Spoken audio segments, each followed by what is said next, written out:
নমস্কার, পিঙ্কি কিচেনে সবাইকে স্বাগত। আজ আমি আবারও ডিম আর বাঁধাকপি দিয়ে একটা সুন্দর রেসিপি করে তোমাদের সাথে শেয়ার করব। এখানে আমি দেখো আধখানার থেকেও কম, একদম খুবই সামান্য পরিমাণে বাঁধাকপিকে সরু সরু করে ছোট ছোট করে কুচি করে নিয়েছি। এবার একটা কড়াইয়ের মধ্যে সামান্য পরিমাণে জল দিয়ে আগে একটু ভাপিয়ে নিচ্ছি এটাকে। বাঁধাকপিটা আমার ভাপানো হয়ে গেছে, এবারে জলটা ঝরিয়ে একটা ঝুড়ির মধ্যে রেখে দিয়েছি। আর একদিকে একটা বাটির মধ্যে আমি 2টা ডিম নিয়ে নিয়েছি। ডিমের মধ্যে দিয়ে দিলাম 1 চিমটে হলুদ, 1 চিমটে জিরে গুঁড়ো, সামান্য পরিমাণে লবণ,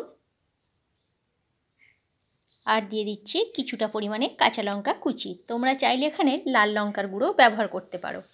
আর দিয়ে দিচ্ছি যে বাঁধাকপিটা সিদ্ধ করে রেখেছিলাম সেই বাঁধাকপি সিদ্ধটা দিয়ে খুব ভালো করে ডিমের সাথে ফেটিয়ে নেব এটাকে। দেখো এটা আমার ফেটানো হয়ে গেছে। এবার একদিকে একটা ফ্রাইং প্যান বসিয়ে দিয়েছি, তেলটা গরম হয়ে গেছে। তেলের মধ্যে এই মিশ্রণটি আমি দিয়ে দিচ্ছি। চামচে করে করে গোটা ফ্রাইং প্যানটা ভর্তি করে এটাকে মিলে দিলাম। এক পিঠটা তখন হতে দিচ্ছি। এটা একটু সময় ধরে করতে হবে। গ্যাসের ফ্লেমটা একদম মিডিয়াম টু লোতে রেখে রান্নাটা করতে হবে। দেখো এক পিঠ আমার হয়ে গেছে। এবারে যেমন পাটিসাপটা পিঠে করি সেইভাবে এটাকে আমি উল্টে দেব। এইভাবে মুড়ে মুড়ে একটা শেপ আকারে নিয়ে আসছি।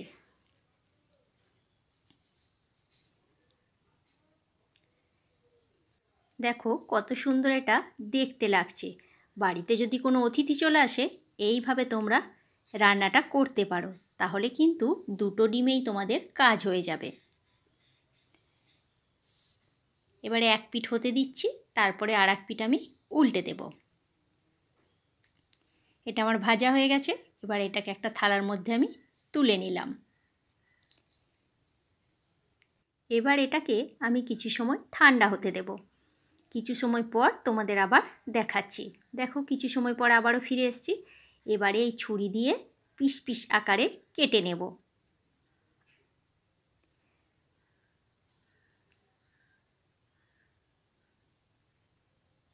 দেখো সমস্তগুলো আমার টুকরো করা হয়ে গেছে। এখানে আমার 6টা টুকরো হয়েছে। আর একদিকে আমি কড়াই বসিয়ে দিয়েছি। কড়াইয়ের মধ্যে দিয়ে দিয়েছি বেশ কিছুটা পরিমাণে সরিষার তেল। তেলের মধ্যে দিয়ে দিয়েছিলাম আগে সামান্য পরিমাণে একটু হলুদের গুঁড়ো দিয়ে আলুগুলোকে খুব ভালো করে এবার ভেজে নেব। তোমরা চাইলে রান্নাটা আলু ছাড়াও করতে পারো। আমি এখানে আলুটা দিলাম, তোমরা চাইলে আলুটা নাও দিয়ে করতে পারো। দেখো আলুটা আমার ভাজা হয়ে গেছে লাল লাল করে। এক পিঠ আর এক পিঠও আমি উল্টে দিলাম। দিয়ে এবারে তুলে নেব একটা থালার মধ্যে। এবারে ওই তেলের মধ্যেই দিয়ে দিচ্ছি একটা বড় সাইজের পেঁয়াজকে কুচি করে রেখেছিলাম, সেই পেঁয়াজ কুচিটা দিয়ে দিলাম। পেঁয়াজটা এবার হালকা করে নাড়াচাড়া করে ভেজে নেব। পেঁয়াজের কালারটা চেঞ্জ হয়ে গেছে। দেখো এই পর্যায়ে দিয়ে দিচ্ছি আমি এখানে একটা টমেটো কুচি। টমেটোটাকে কুচি করে রেখেছিলাম, সেই টমেটো কুচিটা এর মধ্যে দিয়ে দিলাম। দিয়ে আবারও একটু নাড়াচাড়া করে পেঁয়াজের সাথে ভেজে নেব। বন্ধুরা, ভিডিও যদি ভালো লেগে থাকে আমার চ্যানেলটি সাবস্ক্রাইব করার অনুরোধ রইল। আর যেসব বন্ধুরা ফেসবুক পেজ থেকে দেখছো তার আমার পেজটি ফলো করে নিয়ে আমার পাশে থেকো। আর পাশে থাকা বেল আইকনটা প্রেস করে দিও। তাহলে কি হবে, যখন কোনো আমি নিত্য নতুন ভিডিও আপলোড করব সাথে সাথে নোটিফিকেশান তোমাদের কাছে পৌঁছে যাবে, তোমরা ভিডিওটি দেখতে পাবে। এখানে আমি 1 চামচ মতো আদা রসুন আর লঙ্কা বেটে রেখেছিলাম, সেই লঙ্কা বাটাটা দিয়ে সামান্য পরিমাণে একটু জল দিয়ে মশলাটা কষিয়ে নিয়েছি। দিয়ে দিলাম 1/2 চামচ মতো হলুদের গুঁড়ো, 1/2 চামচ জিরে গুঁড়ো, 1/2 চামচ ধনে গুঁড়ো আর স্বাদ মতো লবণ। সামান্য পরিমাণ একটু জল দিয়ে মশলাটা খুব ভালো করে কষিয়ে নিতে হবে।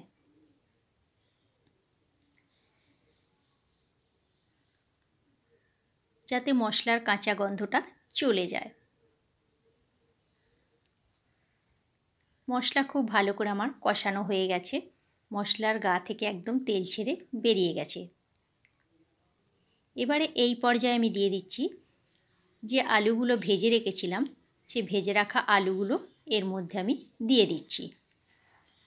দিয়ে আবারও খুব ভালো করে মশলার সাথে এটাকে আমি কষিয়ে নেব।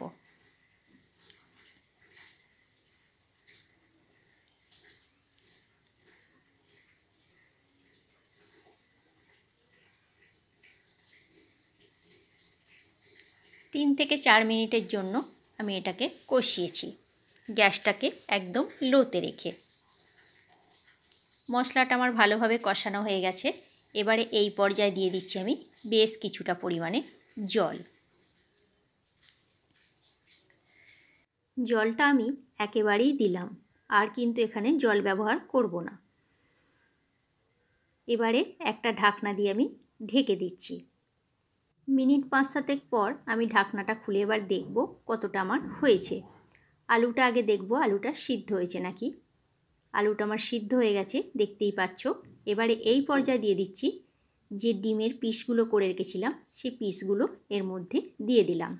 দিয়ে আবারও মিনিট 2-এর জন্য এটাকে ঢাকনা দিয়ে ঢেকে দিচ্ছি।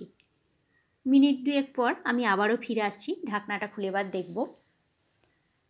দেখো পুরো একদম রেডি হয়ে গেছে।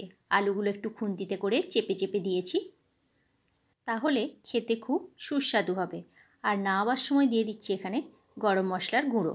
আমি এখানে বাটা মশলা ব্যবহার করেছি, তোমরা চাইলে এখানে গুঁড়ো গরম মশলাও দিতে পারো।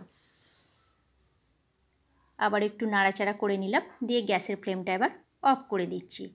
দিয়ে ঢাকনা দিয়ে ঢেকে কিছুক্ষণ স্ট্যান্ডিং টাইমে আমি রেখে দিলাম। কিছুক্ষণ পর তোমাদের ঢাকনা খুলে আমি দেখিয়ে দিচ্ছি। দেখো কতটা সুন্দর দেখতে হয়েছে, আর খেতেও খুব সুস্বাদু হয়। আমার বাঁধাকপি আর এই ডিমের রেসিপিটা রেডি হয়ে গেছে। কেমন লাগলো বন্ধুরা অবশ্যই কমেন্ট করে কমেন্ট বক্সে জানিও তোমরা। আজকের মতো এইখানেই, নেক্সট ভিডিওতে দেখা হচ্ছে তোমাদের সাথে আগামীকাল।